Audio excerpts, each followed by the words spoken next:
Qu'est-ce que tu as fait, Ruben?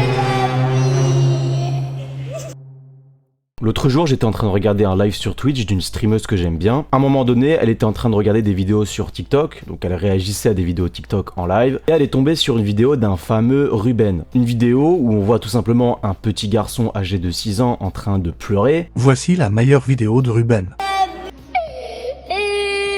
Tu voulais quoi? Tu voulais prendre la bille. Mais tu croyais que c'était du verre là? Car il est tombé dans une fontaine. Donc elle regarde cette vidéo et dans le chat, je vois tout le monde qui rigole et personnellement, ça ne m'a pas fait très rigoler. En regardant cette vidéo, j'ai juste ressenti une humiliation envers cet enfant. Je trouve ça super humiliant en fait, de voir un petit garçon de 6 ans qui se fait filmer de cette manière par sa propre mère. Donc ça m'a intrigué, je suis allé sur TikTok et j'ai tapé Ruben. C'est là où je suis tombé donc sur ce compte d'une mère de famille qui fait des vidéos avec son enfant de 6 ans. Je suis resté bouche bée sur la quantité de vidéos qui a été réalisée avec cet enfant. Cette mère de famille a commencé à faire des vidéos avec Ruben quand il avait 3 ans les gars. Littéralement un bébé, voilà. Cette mère a monétisé son gamin depuis vraiment tout petit. Parmi toutes ces vidéos, j'ai essayé de voir quelle vidéo pouvait me déranger. Je suis tombé sur d'autres vidéos qui m'ont beaucoup gêné et je vais essayer d'argumenter sur ça. Au petit matin, Ruben raconte qu'il a fait un rêve à sa mère et il raconte les détails de ce rêve. T'étais avec qui? Dans Block. Ouais, et alors? Il était où le 3? Il était avec son bébé. Tu as rêvé ça? Pour cette vidéo-là, ce qui m'a gêné en fait, déjà on est le matin, hein, le fait de dégainer son téléphone dès le matin, là, de filmer son enfant, c'est pas top. En fait, vous passez un moment entre mère-enfant. Et ça, c'est super important dans une vie. Ce sont des petits moments mère-enfant. Ces petits moments-là, qui vont paraître basiques, à l'avenir, ça va être de très très beaux souvenirs. Les gens se souviennent de ce genre de souvenirs qui sont des beaux souvenirs. En fait, je trouve que c'est un moment très intime. Ruben, il te raconte simplement un rêve qu'il a fait cette nuit et tu dégaines ton téléphone pour filmer, mais ce qui me dérange le plus, c'est de le poster sur internet. Mais vous allez voir, il y a d'autres vidéos de ce genre. Voilà, c'est des moments intimes de famille. C'est des moments uniques, intimes de famille. Ensuite, je suis tombé sur une vidéo où ils sont dans un parc d'attractions. La vidéo mémorable des manèges avec sa sœur. Je sais pas qui a eu le plus peur.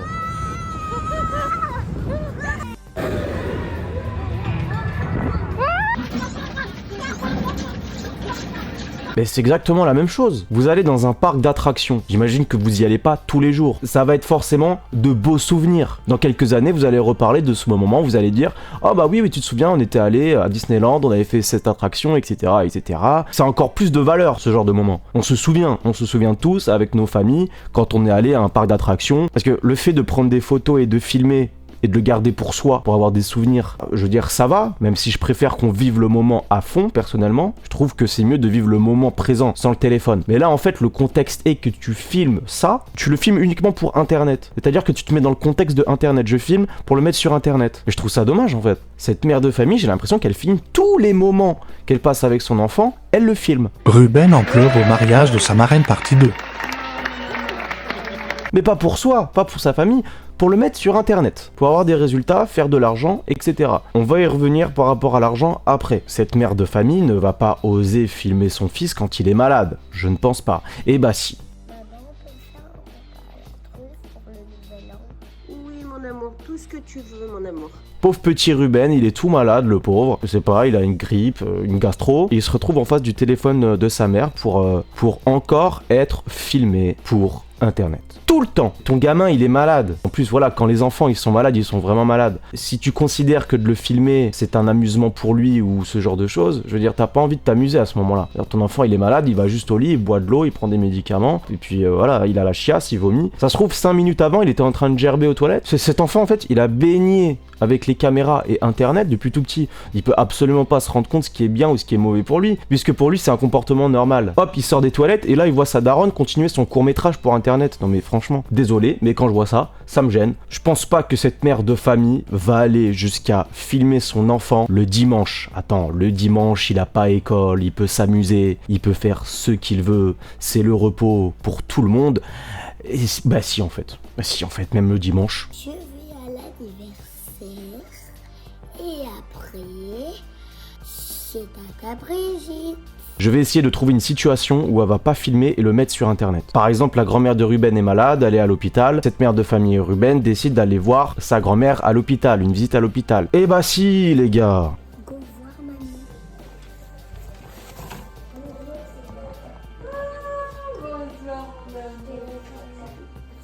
Tu aimes mon cœur.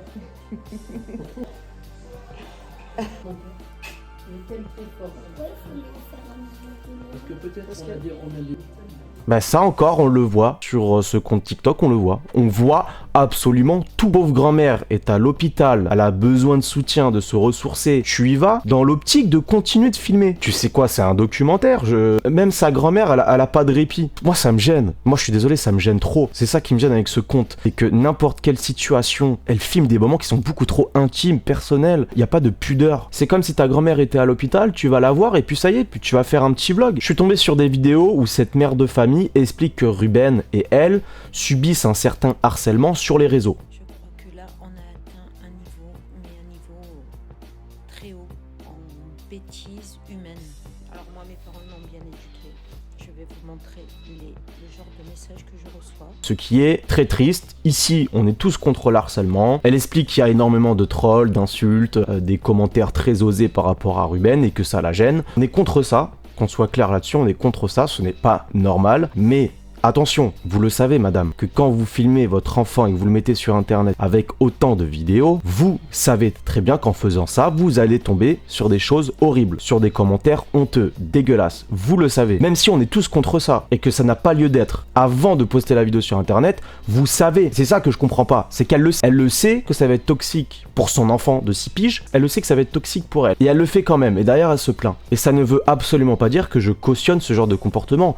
Pas du tout, on est bien d'accord. Sauf que lui, il a 6 ans. Rappelons quand même, il a 6 piges. Quand on a 6 ans, on n'a pas la notion des choses. On ne sait pas. Madame, avec tout le respect que je vous dois, hein, à quel moment vous vous êtes dit « Tiens, je vais poster 450 vidéos avec Ruben. Il n'y aura pas de rageux et pas des commentaires honteux. Et il n'y aura pas de commentaires de ce genre, car les gens sont gentils. » Je ne pense pas que tu t'es dit ça. Voilà. Elle le filme tout le temps. Voilà. Quand Ruben, il joue avec des Legos.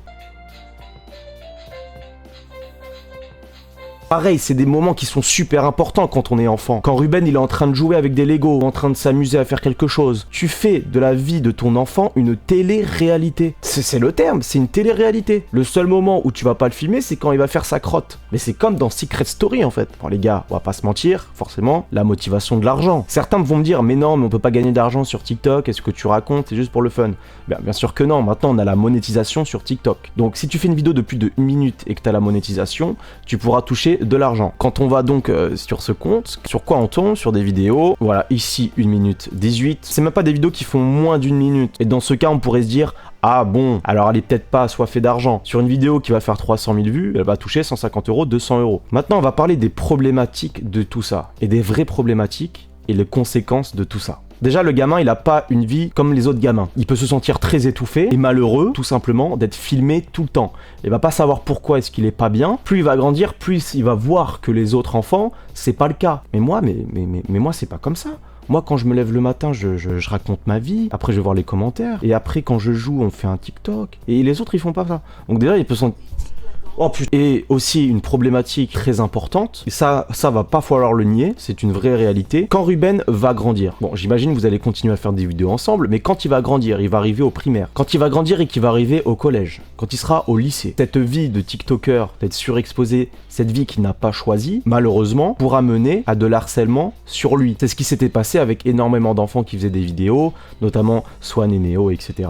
T'as un enfant, tu l'aimes, tu sais qu'il y a des choses qui sont toxiques et que tu ne veux pas pour lui, tu sais que telle chose va lui faire du mal, malheureusement parce qu'on vit dans un monde mauvais, certes, mais tu le sais. Et ensuite, une autre problématique, bon ça c'est plus une problématique, on va dire, personnelle pour vous, mais quand il va grandir, la relation mère-enfant peut être compliquée, dans le sens où en fait, là pour l'instant c'est un enfant de 6 ans, donc comme j'ai dit, il a pas de notion de ce qui est bien, ce qui est pas bien pour lui. Quand il va grandir, il va s'en rendre compte de tout ça, il va se rendre compte que sa propre mère a fait quelque chose de vraiment pas sympa pour lui. En réalité, il va se rendre compte de ça et ça pourra créer des conflits dans votre relation mère-enfant. Et bah ça peut créer des conflits, ça peut mal se passer entre vous parce que c'est à ce moment-là qu'il va réaliser. Moi personnellement j'aimerais bien parler avec cette mère de famille, qu'elle m'explique son point de vue, je serais très content de l'écouter, en tout cas c'est mon point de vue. Voilà. Dites-moi ce que vous en pensez dans les commentaires, est-ce que vous pensez, s'il y a des choses où vous n'êtes pas d'accord avec moi, donnez votre avis dans les commentaires bien évidemment sans les insultes, et moi je vous dis ciao, résistance.